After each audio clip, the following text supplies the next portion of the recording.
So after editing that last video, I thought of one more safety issue I should touch on, and that is lead exposure. Because this is sort of a quasi-firearm, you do have that lead exposure issue.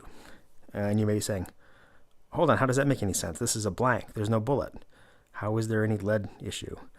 Well, the answer is that metallic lead in a bullet form or solder for electronics or plumbing use or so on, wheel weights, old printing lead, whatever. Metallic lead is fairly inert. I mean, you shouldn't eat it, obviously, and it's a good idea to wash your hands after handling it, but it's not really that big of a concern compared to what's in the primer. So the primer contains an explosive compound that's pressure sensitive.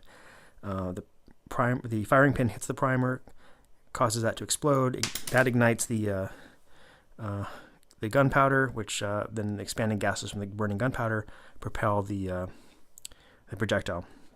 And way back when, the primer compound was fulminated mercury, which you may be familiar with from Breaking Bad. Good example of a pressure-sensitive explosive. These days, it's safer in many ways materials, often containing lead azide or lead something else, I forget what it is. But anyway, two chemicals containing lead. And the combustion products of those create lead salts. And salts are very easily absorbed through mucous membranes. And also they, it tends to, because it's burning, it kind of comes out. It's part of the smoke that's coming out, not just the burning gunpowder, but you're getting the combustion products of the primer too. So that's kind of nasty stuff to be breathing. And any kind of soot you get from the gunpowder, that's also got these lead salts in it. So that's much more of a safety concern.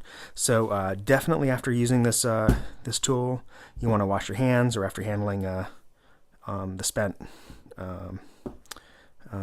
shells, you want to pick these up so they don't get kids playing with them and putting them in their mouth or whatever. And if you're doing a lot of this, and especially if it's not in a well-ventilated area, it wouldn't hurt to wear a respirator. So there you go, another aspect of safety of this that may not have been obvious to you.